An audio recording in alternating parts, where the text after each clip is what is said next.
হরে কৃষ্ণ। ভক্তমণ্ডলী ভক্তিমতী মায়েদের চরণে আমার দণ্ডবাদ প্রণাম। আশা রাখছি রাধা মাধবের কৃপায় আপনারা সবাই ভালো আছেন, সুস্থ আছেন। তাহলে আজকে আমাদের বিশেষ আলোচনা যে ভগবান শ্রীকৃষ্ণ মানে ভগবান জগন্নাথ দেব এবং শ্রী বলরাম লক্ষ্মী ছাড়া হয়ে তাদের কি উপায় হলো, এই নিয়ে আমাদের বিশেষ আলোচনা। এবং লক্ষ্মী ছাড়া হয়ে স্বয়ং ভগবান শ্রীকৃষ্ণ এবং বলরামের কি উপায় হলো, এটা নিয়েই আমাদের আজকে বিশেষ একেবারে একটা মনোমুগ্ধকর ভিডিও আমরা আনতে চলেছি আপনাদের সামনে। আপনারা মনোযোগ দিয়ে শ্রবণ এবং দর্শন করবেন মাতাজি। তাহলে ওমা, আমরা সবাই জানি বাড়ির লক্ষ্মী স্বয়ং হচ্ছে বাড়ির গৃহবধূ। সেই গৃহবধূ দেখবেন, আপনাদের বিশেষ করে বলছি যে গৃহবধূ যদি না থাকে আপনাদের সামনে 5 দিন, দেখবেন আপনাদের বাড়ির অবস্থাটা কি হয়। দেখবেন অবস্থাটা কেমন, শ্রীলক্ষ্মী হারা হয়ে গেলে কেমন উপায় হয়। মা লক্ষ্মী বাস করে স্বয়ং আমাদের এই গৃহ, বলছে ভারতের নারী মম অংশে। মা লক্ষ্মী তার পাঁচালিতে বলেছে, ভারতের যত নারী আছে সব হচ্ছে আমার অংশ। তাহলে আমরা সবাই জানি, কিন্তু আমরা এখন লক্ষ্মী ছাড়া হয়ে গেছি কিনা। আজকে আমাদের দেখেছেন শাঁখা সিঁদুর সবাই হারিয়ে ফেলে, স্বামী থাকতেও এগুলো আমাদের আজকে কপালে নেই, হাতে নেই। তারপরে আমাদের পোশাক আদি, ভারতবাসীর পোশাক হচ্ছে শাড়ি। শাড়ি ছাড়া আমরা আজকে কিভাবে ছন্ন ছাড়া হয়ে গেছি না। অলক্ষ্মীর বাস আমাদের দেশে এসে পড়েছে, জোর হয়েছে। এখন অলক্ষ্মীর জোরটাই চলছে। এখন মা লক্ষ্মী তো সর্বদা আস্তে কথা বলে, তার পরিপোষণ আলাদা। তিনি হচ্ছে শ্রীহরির সেই ঘরণী, তাই না? তাহলে ভগবান শ্রীকৃষ্ণের কৃপায়, মা লক্ষ্মীর আশীর্বাদে আমরা যেন এই ভিডিওর মাধ্যম দিয়ে একটু মনোমুগ্ধকর আপনাদের সামনে তুলে ধরতে পারি, এটা নিয়ে আমাদের বিশেষ আলোচনা। তাহলে মা, সবাই জানি আসতে চলেছে শ্রী শ্রী জগন্নাথ বলরাম এবং সুভদ্রা মাতাজির রথযাত্রা। তাহলে আপনাদের খুবই একটা আনন্দের দিন, বা আমারও দিন। সবাই, পৃথিবীর সবাই আপনারা চেষ্টা করবেন বাড়ির কাছাকাছি রথ থাকলে সেই রথটা টানতে চেষ্টা করবেন, বা অবশ্যই রথযাত্রায় পুরী সেই জগন্নাথ ধাম নীলাচল স্বর্গধামে যেতে অবশ্যই। কেন বছরে এই একটি দিনই আমরা পাই, একটি সময় পাই রথযাত্রায় স্পেশাল আমাদের একটা নতুন জীবন পেতে, তাই তো মা? তাই এই রথযাত্রা নিয়ে আমরা একটা নতুন ভিডিও তুলবো আপনাদের সামনে। কিন্তু আজকে আমরা সেই জগন্নাথ দেবের এবং বলদেব তাদের একটা ভীষণ একটা আনন্দের, বা লক্ষ্মী ছাড়া হয়ে তারা দুই ভাই ভগবান এবং বলরাম দেব তাদের কি উপায় হয়েছিল সেটাই আপনাদের সম্মুখে তুলে ধরছি। তো একদিন কি হয়েছে মা লক্ষ্মীর কৃপায় জগন্নাথ বলরাম এবং সুভদ্রা মহারানী প্রসাদ সেবা করে। কেমন করে? 56 রকমের ভোগ হয়। আপনারা অবশ্যই জানেন পুরী ধামে 56 রকম। আগো, আমরা গোবিন্দকে সেবা দিতে গেলে একাদশী পরের দিন, দ্বাদশী দিন আমরা নাজেহাল হয়ে পড়ি না? তাহলে ভগবানের কৃপায় মা লক্ষ্মী 56 রকমের সেবা দেন, নিজে হস্তে রন্ধন করেন এবং তাদের সেবা করান। তাহলে কি হলো মা লক্ষ্মী ছাড়া এটা সম্ভব? অবশ্যই সম্ভব নয়। তাহলে সেই মা লক্ষ্মী আমাদের যদি কৃপা না করে, এই সংসারে যতই আমরা অন্য দেব দেবীর উপাসনা করি না কেন, মা লক্ষ্মীর উপাসনা না করলে সংসার লক্ষ্মীশ্রী থাকে না। কেমন করে এটা বললাম? আমরা বলতে পারি স্বয়ং ভগবানের উদ্দেশ্য নিয়ে। ভগবান এখন কি হলো, একদিন মা লক্ষ্মীকে দেখতে পেলেন। আমাদের ভগবানের দাদা শ্রী বলদেব দেখতে পেলেন যে মা লক্ষ্মী ঘর থেকে বাহির হয়ে গেলেন কোথায়? এক চণ্ডাল, একটা নিচু নিম্নে ভক্তের বাড়িতে। সেখানে মা লক্ষ্মী আনন্দের সহিত সেখানে পুজো গ্রহণ করছেন এবং প্রসাদও তিনি পাচ্ছেন। ভগবান অন্তর্যামী আমাদের এই লীলার মাধ্যম দিয়ে দেখাচ্ছেন যে মা লক্ষ্মী ছাড়া কি হয়, তাদের কি হয়েছিল। তাহলে এটা কি হলো, বলদেব ভাবলেন যেটা আমি ভাইকে বলবো, ঘরের লক্ষ্মী দেখো একটা চণ্ডাল, একটা নিচু দাঁত তাদের বাড়িতে গেছে, তাই না? এটা কি শোভা পায়? পায় না। তখন একদিন বললো, ভাই শোন, তুই মা লক্ষ্মীকে বলিস, বা তুই আটকিয়ে দে, মা লক্ষ্মীকে এই ঘরের বাইরে করতে দিস না। কেননা ঘরের স্ত্রী, সে কখনো কি বাইরে গেলে ভালো লাগে নাকি? এটা ভালো লাগে না। এটা এইভাবে উনি বললেন। তখন মা লক্ষ্মীকে তিনি আর যেতে বললেন না, তোমার আর কোথাও যেতে হবে না, তুমি আমাদের এখানেই থাকো, আর আমাদের সাথেই তোমার থাকতে হবে। এইভাবে থাকলেন। কিন্তু মা লক্ষ্মী তো বড় ভালোবাসে ভক্তদের, যে ভক্ত মন দিয়ে প্রাণ দিয়ে আকুল চিত্তে রোদন করে মা লক্ষ্মীর সেবা করেন, আর মা লক্ষ্মী কি থাকতে পারে বাড়িতে? থাকতে পারে না। এখন কি হলো, মা লক্ষ্মী ভাবলেন ঠিক আছে, যে আমার ভক্তের বাড়ি যখন আমি যেতে পারলাম, তাহলে তোমাদের আমি দেখছি যে আমায় ছাড়া তোমরা কি করে চলো। একটা হাসির ব্যাপার, তাই না? তখন আমরা সবাই জানি যে অনাদিরাদি বিশ্ব ব্রহ্মাণ্ডের মালিক সেই জগন্নাথ, জগতের নাথ, তিনি সবার জন্য সমান। যেমন আমার ভগবান শ্রীকৃষ্ণের চোখ কেমন পটল চেরা, তাই না? কিন্তু আমার জগন্নাথ দেব আর তিনি তো আলাদা নন, তথাপিও জগন্নাথ রূপে তিনি ছিলেন, তার চোখ দুটো কেমন গোল, মানে সমান, সব দিক দিয়ে, সবার দিক দিয়ে। সে শয়তান হোক আর অসাধু হোক, মানে সাধু নয়, তথাপিও সে ভক্ত ভগবানের কাছে, সবার কাছে তিনি সমান, সবাইকে তিনি সমানভাবে ভালোবাসেন এবং ভক্তি আমাদের প্রদান করেন। তাহলে কি হলো, একদিন কি হলো, জগন্নাথ দেবের কাছে যখন বললো, জগন্নাথ দেব বলছে মানে লক্ষ্মী দেবী তোমার যেতে হবে না, তুমি এই মন্দিরেই থাকো। তাহলে থাকলেন। এখন কি হলে, মা লক্ষ্মী যেতে দিলেন না। এখন মা লক্ষ্মী একটু মানে মানে এখন কষ্ট পেয়েছেন। তখন ভাবলেন ঠিক আছে, দেখো না তোমরা আমাকে ছাড়া কি করে থাকতে পারো। তো একদিন কি হলো, খেতে বসেছে, লক্ষ্মী ছাড়া হলো, মানে একটু মা লক্ষ্মী কষ্ট পেয়েছে তো মনে, এখন লক্ষ্মী ছাড়া কি করে হতে হয় সেটাই দেখাচ্ছে। এখন সেবার সময় হয়ে গেল, স্নান টান করে এসে ভগবানও সেবা চাইছে, দাদা বলরামও সেবা চাইছে, কোথাও সেবার ব্যবস্থা নেই। এখন বলছে ঠিক আছে, লক্ষ্মী দেবী আমাদের সেবা দেবে না দাদা, তাহলে চলো আমরা দুই ভাই আজকে সেবার ব্যবস্থা করি, চলো চলো। এখন বলছে ঠিক আছে, আজকে ভাই তুমি রান্না করো, আমি স্নান সেরে আসি, ঠিক আছে, এসে কিন্তু প্রসাদ পাবো। এখন দাদা গেছে স্নান করতে, ভাই স্নান টিনান করে আমাদের জগন্নাথ দেব রান্না করতে বসেছে, তাই না, জগন্নাথ মন্দিরে। এখন কি হলো, সেখানে তো মা গ্যাসে চলে না, সেখানে মানে লাকড়ি, মানে সেই কাঠ দিয়ে আর কি, সেই কাঠ দিয়ে রান্না বান্না হয় জগন্নাথ দেবের উনানে, এখনো চলছে সেটা তখনও ছিল। তাহলে কি হলো, সেই জগন্নাথ দেব এখন রান্না করবে, এখন তিনি বাবা সবসময় যে আর ঘরণী মা লক্ষ্মী, এখন মা লক্ষ্মীর কৃপা হারিয়ে গেছে কিছুক্ষণের জন্য, তাই না? এখন সেই ভগবান এখন আগুনটাই ধরাতে পারছে না। এদিকে মা লক্ষ্মী আমাদের অগ্নিদেবকে বলেছে, দেখো একদম আমার নিষেধ, তুমি কিন্তু কখনো জগন্নাথ দেবের ওই উনানে তুমি কিন্তু আলো মানে অগ্নি প্রদান করবে না। তাহলে মা লক্ষ্মী ছাড়া তো সবাই জানে মা লক্ষ্মীর কোপে পড়লে বাবা কি হতে চলেছে। তখন অগ্নিদেব আগুন দিলেন না, আর ভগবান আগুন জ্বলাতেই পারছে না, ধরাতেই পারছে না। আর দাদা মানে ভগবানের একেবারে নাজেহাল অবস্থা, যে কাঠে এখনো আগুনই দিতে পারছে না, ধরছেই না। তাহলে ভাত কখন হবে, অন্ন কখন হবে, দাদা কখন আসবে সেবা করবে, তাই না? আর এদিকে বলরাম এসে বলছে, ভাই কখনো আমার সেবার ব্যবস্থা কোথায়, কোথায় আমি সেবা করব?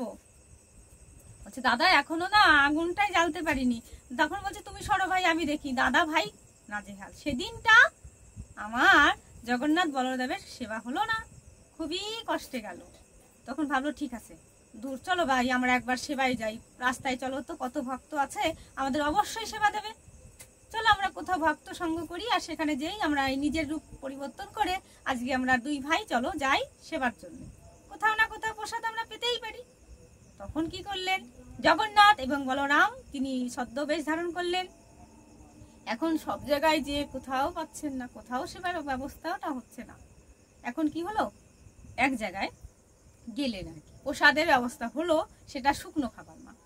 সেই শুকনো খাবার কি, এই যে খই চিরা এইসব মানে মুড়ি এইসব দিয়ে সেবার ব্যবস্থা হয়েছে। তখন ভাবলো যাই হোক আমরা আগের দিন না খেয়েছিলাম, আর আজকে হয়তো খই নিয়ে আমাদের সেবাটা ভালো হবে, ঠিক আছে চলবে।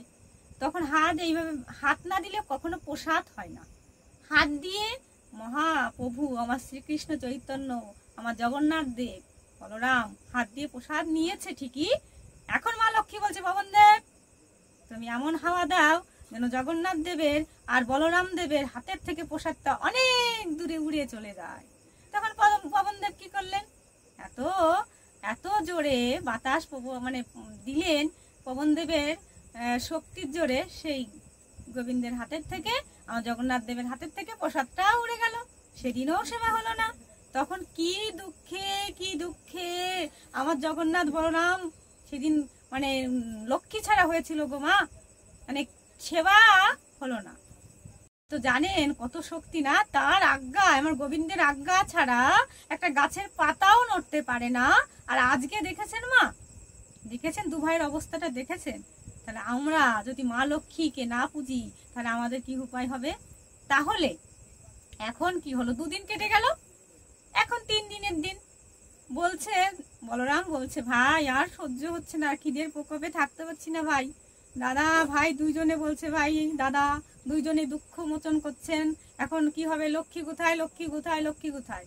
এখন লক্ষ্মীর মা বলছে, আমি দেখো তোমাদের একটু সাজা দিই, যে লক্ষ্মী ছাড়া থাকো তোমরা কেমন পারো। আমি গেছি ভক্তের বাড়ি, আমাদের দাদার পছন্দ হয়নি, আমি ঘরের লক্ষ্মী, ঘরে থাকাটাই ভালো না, কিন্তু আমার ভক্ত যখন ডাকে আমি কি করব, যেতেই হবে আমাকে। তদ্রূপ কি হলো, এখন আমাদের জগন্নাথ দেব এবং বলরাম ভগবান এখন বাড়ি থেকে আবার আমাদের মূল মন্দির থেকে বেরোলেন। বেরিয়ে বলছে, দেখি কোথায় আজকে একটু অন্ন সেবার দরকার, আর পাচ্ছি না লক্ষ্মী ছাড়া থাকতে। আমাদের ঠিকঠাক করে লক্ষ্মী দেবী পারে একমাত্র সেবা দিতে, কিন্তু এখন আমরা আজকে সত্যি ভাই, আজকে আমাদের সেবা না হলে আমরা খুবই দুর্বল হয়ে পড়েছি।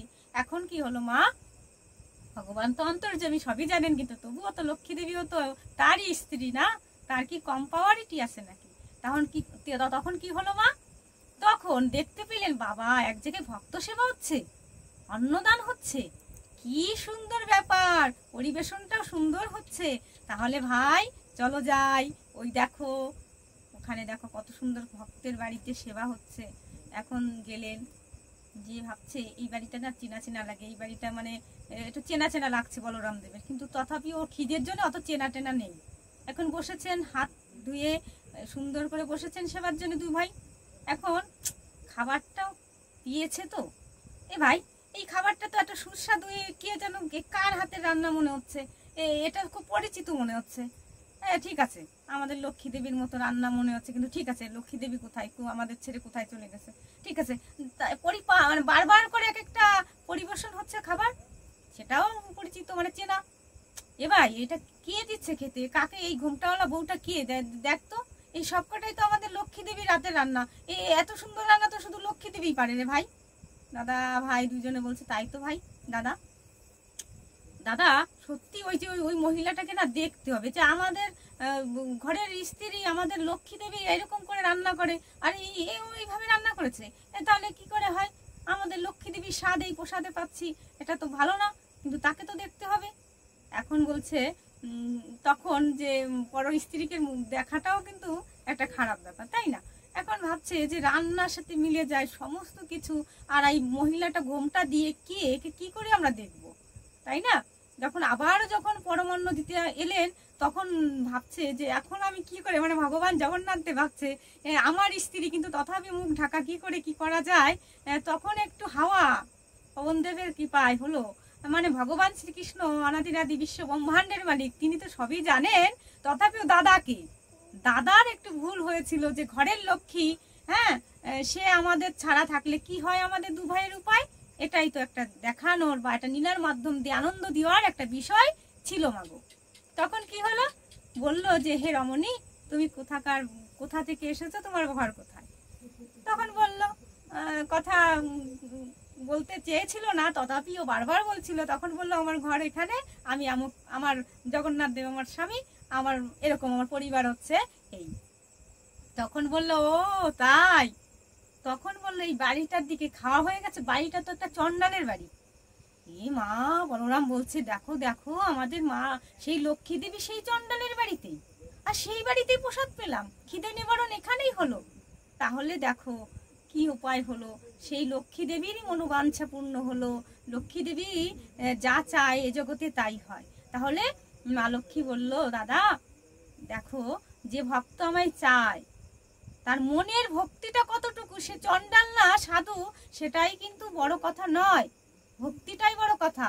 তাই দাদা তখন বলছে যে আমি এই চণ্ডালের বাড়িতে মনোমুগ্ধকর ভাবে সেবা পাই, আর ভক্ত সর্বদাই আমাকে সেইভাবে ডাকে, তাই ভক্ত যদি ডাকে আমি কোনোদিনও থাকতে পারবো না। তখন কি হলো মাগো, নির্দেশ পেল কার? জগন্নাথ বলরাম পারমিশন দিলেন। কি দিলেন? দেখো লক্ষ্মী দেবীকে বলছেন, হে লক্ষ্মী দেবী, তোমাকে ছাড়া আমরা সত্যিই থাকতে পারি না, তোমায় ছাড়া আমরা লক্ষ্মীহারা হয়ে গেছিলাম, তাই আজকে থেকে আমি আশীষ দিচ্ছি। 2 ভাই বলছে, তোমাকে একদিনের জন্য আমরা বাড়ির বাইরে বের করতে পারি, সেটা হচ্ছে বৃহস্পতিবার। বৃহস্পতিবারের দিনই তোমাকে রাইট দেওয়া হলো, তোমাকে অনুমোদন করা হলো, যে অনুমোদিত করলাম তুমি শুধু বৃহস্পতিবারের দিনই ঘর থেকে বাইর হবে ভক্তের মনোবাঞ্ছা, ধনধান্য এবং তার সকল ইচ্ছা পূরণ করার জন্যে তোমায় বৃহস্পতিবারের দিনই তোমাকে আমরা গণ্য করলাম। তারপরে থেকেই মা লক্ষ্মী বৃহস্পতিবারের দিনই আমাদের জন্যে, এই জগতের সমস্ত মানুষের কৃপার্থে তার পূজিত হয়। তিনি সেই দিনই আমাদের গৃহে আসেন এবং আমাদের মনোবাঞ্ছা পূর্ণ করেন। তো এইভাবেই আমাদের শ্রী জগন্নাথ, শ্রী বলরাম দেবের মনোবাঞ্ছা পূর্ণ হলো। তাদের অনাহারে কিভাবে কেটেছিল আমরা এই ঘটনার মাধ্যম দিয়ে অবশ্যই দেখলাম, জানলাম।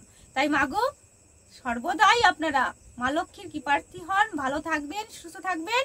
আর আমাদের এই ভিডিওগুলো উপলব্ধি আপনারা করবেন, আমাকে অবশ্যই কৃপা করবেন। এই ভিডিও দেখলে আমি একটু উপকৃত হব, আর আপনারাও শাস্ত্রসম্মত কথা আপনারা শুনতে পাবেন। তাই বলছি, রাধারানীর কৃপায় আপনারা ভালো থাকবেন, সুস্থ থাকবেন। আর যদি আমার এই ভিডিওগুলো আপনাদের ভালো লেগে থাকে, লাইক, কমেন্ট, শেয়ার, সাবস্ক্রাইব এবং পাশে থাকা বেল আইকনটি ক্লিক করবেন।